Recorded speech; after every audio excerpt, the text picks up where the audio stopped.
कुछ बातचीत होगी, कुछ होगा चर्चाओं का दौर। इसीलिए तुम्हें चाय पे बुलाया है। नमस्कार साथियों, स्वागत है आप सबका माध्यम टीवी के खास कार्यक्रम चाय पे चर्चा में। आज हमारे साथ स्टूडियो में मौजूद हैं जिला रोजगार अधिकारी हैं श्यामलाल साटोलिया। साटोलिया जी, स्वागत है आपका। धन्यवाद रूपक जी। साटोलिया जी, जैसे आप जिला रोजगार अधिकारी हैं, तो रोजगार कार्यालय की सबसे अहम भूमिका क्या है, हमारे दर्शकों को बताइए। पहले तो मैं सभी जो हमारे युवा साथी हैं उनको मैं नववर्ष की शुभकामनाएं देता हूं। आज मुझे इस साक्षात्कार के लिए रूपक जी ने आमंत्रित किया है। ये समाज से जुड़ा हुआ बहुत संवेदनशील मुद्दा है और मैं चैनल का आभार व्यक्त करता हूं कि इस संवेदनशील मुद्दे पर आपने चर्चा रखी। तो रोजगार कार्यालय भारत सरकार का एक अधिनियम है 1959, नियम 1960। उसके तहत तात्कालीन परिस्थितियों में समाज में जो पढ़े लिखे लोग थे, नौजवान थे, युवा थे, जो काम की तलाश में थे, उनको रोजगार से जोड़ने की एक व्यवस्था के तहत इसका स्थापना की गई थी। और पूरे भारतवर्ष में ये सेंट्रल गवर्नमेंट का कानून है और इसमें जो फंक्शनरी है वो स्टेट गवर्नमेंट की है। तो इसमें 600 रोजगार कार्यालय करीब पूरे भारत में कार्यरत हैं। हमारा मुख्य काम बेरोजगार युवा को रोजगार तक रास्ता बनाना है और उसको उस मंजिल तक पहुंचाना है। जी, किस तरीके की जो आप लोगों की जैसे कोई स्कीम्स हो जिसके तहत आप किस तरीके से करते हैं, जैसे रोजगार मेला भरवाते हैं या काउंसलिंग करते हैं, तो वो किस तरीके से उस प्रक्रिया को किया जाता है? रूपक जी, हमारा जो नाम है वो जिला रोजगार अधिकारी है, लेकिन सही मायने में ये हमारा परंपरागत नाम है। आज के परिप्रेक्ष्य में जो हमारा नाम है वो रोजगार परामर्श अधिकारी ज़्यादा फिट बैठता है। इसकी प्रासंगिकता भी यह है कि हमारे पास जो बेरोजगार युवा आते हैं उनकी काउंसलिंग करते हैं। काउंसलिंग के हम 2-3 तरीके के चैनल हैं। हम स्कूल कॉलेज में भी जाते हैं। जितनी हमारी आउटरीच कैपेसिटी है उस हिसाब से मैं भी करीब 60 के करीब काउंसलिंग सेशन पूरे साल में इस ज़िले में आयोजित करता हूं। वो चाहे कॉलेज हों, चाहे स्कूल्स हों या अन्य कोई बैनर जो NGO या सामाजिक संस्थाएँ इस तरह के कार्यक्रम आयोजित करती है, उसमें हम हमारी भूमिका ठीक ढंग से पेश करते हैं और कोशिश करते हैं जो वर्तमान सामाजिक रोजगार परिदृश्य है उसको हमारे बेरोजगार साथियों को, युवाओं को, काउंसलर्स को, जिला प्रशासन को, जनप्रतिनिधियों को और मीडिया को अवगत कराएं। अभी तक कितने युवाओं के लिए अपन काम कर चुके हैं, मतलब अपन ओवरऑल माने एक साल के अंदर, मतलब कितने युवाओं को आप बिल्कुल ठीक कह रहे हो। आप एक सेतु का काम आपका विभाग कर रहा है कि एजेंसी जो है उसके जरिए आपके जरिए युवाओं को रोजगार उपलब्ध हो जाए। तो साल भर का अपन माने तो कितने युवा को आप मतलब एम्प्लॉयमेंट करा देते हैं? रूपक जी, ये हमारा जो काम है सब्जेक्टिव है जी, एक तरफ नियोजक है, एक तरफ आसार्थी है। बिल्कुल बिल्कुल। उन दोनों के बीच में मैं एक बिंदु हूँ। मेरी कोशिश रहती है कि नियोजक से मेरे बेहतर संबंध रहें, इधर आसार्थी से मैं बेहतर समन्वय स्थापित कर सकूं। इसके बहुत सारे कारक हैं। मेरा ये मानना है मोटा मोटी कि एक साल में मैं करीब 10 से 15 हजार युवाओं को इस काम से जोड़ने का प्रयास करता हूँ जी, लेकिन जो उसका नेट रिजल्ट है वो करीब 3-3.5 हजार तक आकर के रुक जाता है।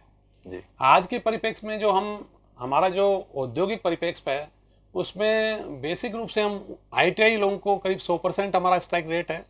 अब ये अलग बात है कि जो मेरी पसंद है या जो नियोजक की पसंद है वो कई बार बेरोजगार आसार्थी की पसंद नहीं होती। बाकी मेरे पास आने वाले हर आसार्थी को मैं स्पॉन्सर करता हूँ, उसकी पूरी काउंसलिंग करता हूँ और कोशिश करता हूँ कि उसको रोजगार से जोड़ सकूँ।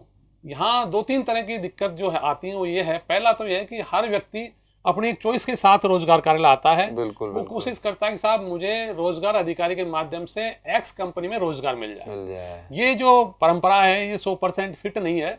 हमारे युवा साथियों को समाज की, सरकार की और सिस्टम की मजबूरी समझनी पड़ेगी।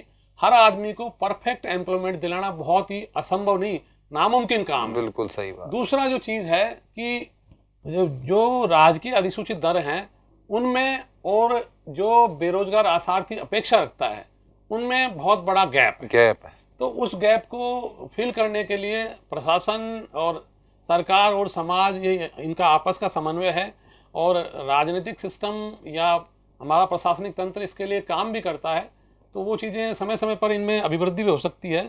तो जो आसार्थी है उसको ये समझ रखनी पड़ेगी कि मैं जिस काम के लिए जा रहा हूँ, एक बार मुझे काम मिल रहा है तो आज नहीं तो कल यदि मुझे हुनर मिलेगा तो मैं मेरी आजीविका को, मेरे वेतन को, मेरे पारिश्रमिक को बढ़ाने में सफल हो पाऊंगा। बिल्कुल बिल्कुल, बहुत बड़ी बात है सर। एक एक आपके यहाँ एक बहुत बड़ी स्कीम है राज्य सरकार की युवाओं को लेकर, बेरोजगारी भत्ता किस तरीके का है और अब तक कितने युवाओं को मतलब ये लाभ ले चुके हैं, कितने युवा इसका लाभ ले चुके हैं? रूपक जी, ये राज्य सरकार की फ्लैगशिप स्कीम है और माननीय मुख्यमंत्री महोदय और हमारे मंत्री महोदय अशोक चांदना साहब का इस पर बहुत ज़्यादा फोकस है।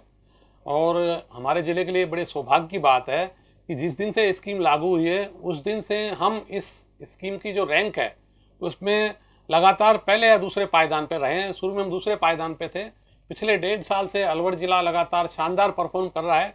इसके लिए यहाँ की मीडिया टीम को, यहाँ के जनप्रतिनिधियों को, यहाँ के बेरोजगारों को और जिला प्रशासन का मैं आभारी हूँ कि मुझे उन्होंने बेहतरीन काम करने का अवसर प्रदान किया। अभी तक हमें इस योजना में 51,496 आवेदन प्राप्त हुए हैं। ये योजना पूर्णतः ऑनलाइन है और इसमें हमने 25,774 लोगों को 1 अरब 20 करोड़ रुपए का पारदर्शी, समयबद्ध और शानदार डिस्पोजल किया है, शानदार भुगतान रहा है। तो इसके लिए मैं पूरी मेरी जो कार्यालय है और इस योजना में जो भी जुड़े हुए हैं हमारे प्रभारी अधिकारी सभी लोग हैं, उनका धन्यवाद ज्ञापित करता हूं। दूसरा, इसमें हमने अभी जो करीब 15,000 लोग ऐसे हैं जो वेटिंग में हैं। तो पिछले 2 महीने में करीब 6800 लोगों को हमने नया अप्रूवल दिया है। तो जो बाकी लोग भी हैं, अभी 10-12 हज़ार पे संख्या होगी, तो इनसे भी उम्मीद करते हैं कि ये लोग बहुत जल्दी इसके दायरे में आ जाएगा और इनको पैसा मिलना शुरू हो जाएगा। इसमें आवेदन ऑनलाइन होता है।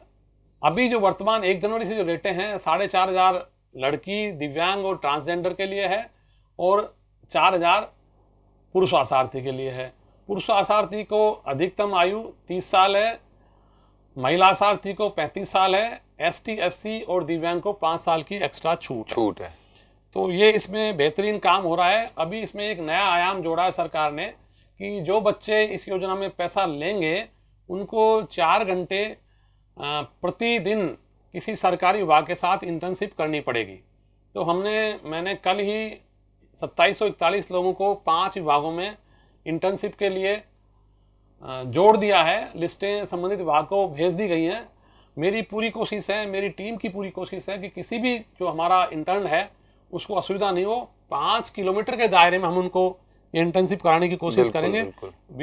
किन्हीं विपरीत परिस्थितियों में ये दूरी 5 से 10 हो सकती है और किसी भी आसार्थी की कोई शिकायत या कोई कमी या कोई अपेक्षा रहती है तो हमारा दफ्तर उसके लिए 24 घंटे तैयार है। बहुत बड़ी बात है सर। ये रोजगार कार्यालय जो है, इसकी कोई भावी योजना हो जिसको आप हमारे दर्शकों के साथ साझा करना चाहते हो?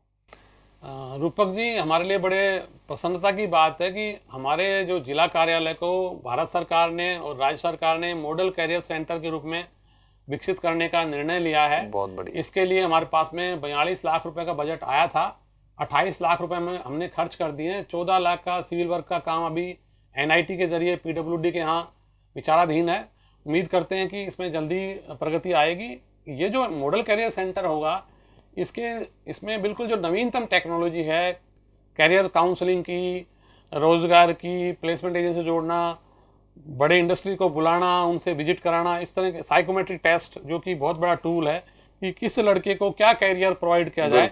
ये सारी चीज़ें वैज्ञानिक दृष्टिकोण से इस केंद्र पे लागू होंगी और इसके बाद में मुझे लगता है कि अलवर जिला जो विश्वव्यापी रोजगार परिदृश्य है, अलवर जिले के बेरोजगार उससे जोड़ पाएंगे। बहुत बढ़िया, बहुत अच्छी आपने जानकारी दी। और सबसे बड़ी बात यह है कि एक बहुत बड़ा आज संदेश दिया है जिला रोजगार अधिकारी श्यामलाल जी ने कि रोजगार कार्यालय जो है वो वास्तव में एक सेतु का काम कर रहा है। एक एम्प्लॉयमेंट देने का वादा नहीं कर रहा, लेकिन हाँ, यह कंपनी से आपका कहीं ना कहीं युवाओं का जुड़ाव करा रहे हैं ताकि आप लोग अपनी आजीविका चला सकें। हमारे दर्शकों को बिल्कुल संक्षेप में युवाओं को क्या संदेश देना चाहते हैं सर? मेरा संदेश रहेगा कि सफलता के लिए कोई शॉर्टकट नहीं होता। आदमी को कड़ी मेहनत, ईमानदारी, लगन और प्रयास के साथ निरंतर काम करते रहना चाहिए। सफलता आपके नज़दीक आएगी। और मैं आप सभी के उज्जवल भविष्य की कामना करता हूँ। बहुत बढ़िया। तो साथियों, देखा आपने कि कितनी महत्वपूर्ण जानकारी आज श्यामलाल साटोलिया जी ने हमें दी है। सर, आज आप स्टूडियो में पधारे और अपना कीमती समय दिया, आपका बहुत बहुत धन्यवाद। धन्यवाद। नमस्कार। कुछ बातचीत होगी, कुछ होगा चर्चाओं का दौर, इसीलिए तुम्हें चाय पे बुलाया